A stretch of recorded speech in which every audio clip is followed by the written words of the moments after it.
หลายประเทศในยุโรปทั้งสหราชอาณาจักรอิตาลีฝรั่งเศสเยอรมนีและสโลวาเกียตอนนี้กำลังเผชิญกับคลื่นความร้อนค่ะโดยที่ฝรั่งเศสร้อนจัดทุบสถิติในเดือนพฤษภาคมเสียชีวิตแล้ว7 รายด้วย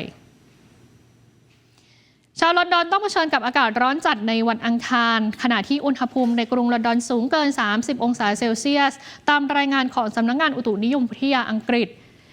เทเรสเบอรี่ผู้ทำงานด้านโฆษณากล่าวว่าแทบทนไม่ไหวเลยจนต้องติดตั้งเครื่องปรับอากาศในห้องนอนก่อนหน้านี้เมื่อวันจันทร์ที่ผ่านมาสหราชอาณาจักรเพิ่งทำสถิติอุณหภูมิสูงสุดของเดือนพฤษภาคม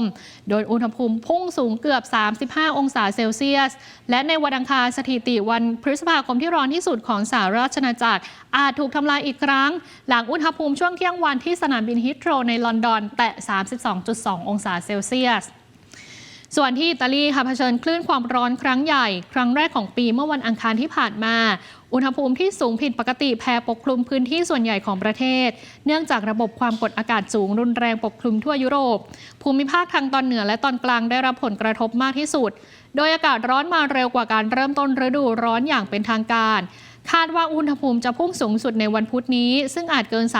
34-35 องศาเซลเซียสในเมืองใหญ่หลายแห่งโดยเฉพาะในแคว้นทัสกานีและอุมเบรียกระทรวงสาธารณสุขอิตาลีได้เปิดใช้งานระบบติดตามคลื่นความร้อนซึ่งเฝ้าระวังสภาพอากาศใน 27 เมืองพร้อมคาดการล่วงหน้าสูงสุด 3 วันในวันอังคารมี 12 เมืองถูกประกาศเตือนภัยระดับสีส้มและคาดว่าจะเพิ่มเป็น 15 เมืองในวันนี้โดยการเตือนระดับสีส้มหมายถึงสภาพอากาศที่อาจเป็นอันตรายต่อกลุ่มเปราะบางเช่นผู้สูงอายุเด็กและผู้ป่วยเรื้อรังสัญญาณแรกของอากาศที่เย็นลงอาจเริ่มขึ้นในวันพรุ่งนี้ค่ะเมื่อมวลอากาศเย็นจากยุโรปเหนือคาดว่าจะเข้ามาลดกำลังของระบบความกดอากาศสูงพร้อมนำโอกาสเกิดพายุฝนฟ้าคะนองติดมาด้วย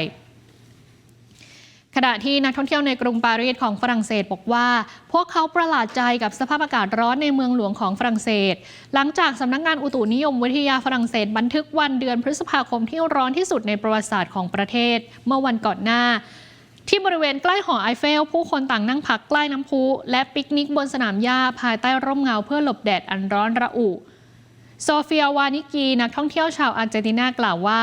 นี่เป็นครั้งแรกที่เธอมาเที่ยวที่นี่ทุกคนบอกเสมอว่าอากาศหนาวมีเมฆมากและฝนตกเธอจึงประหลาดใจมากมดเบรชองรัฐมนตรีช่วยว่าการกระทรวงพลังงานของฝรั่งเศสเปิดเผยว่า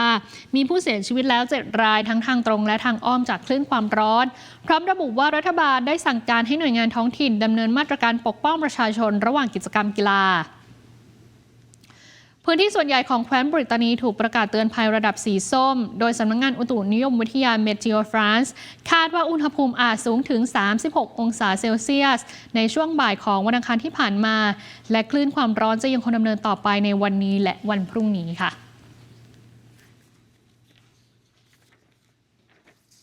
ขอบคุณสำหรับการติดตาม TNN News ข่าวเช้าอย่าลืมกด Subscribe กดกระดิ่งเตือนกดไลค์กดแชร์ผ่านทุกช่องทางออนไลน์ TNN ช่อง 16 จะได้ไม่พลาดการรับชมข่าวสารและคลิปวิดีโอที่น่าสนใจอีกมากมายครับ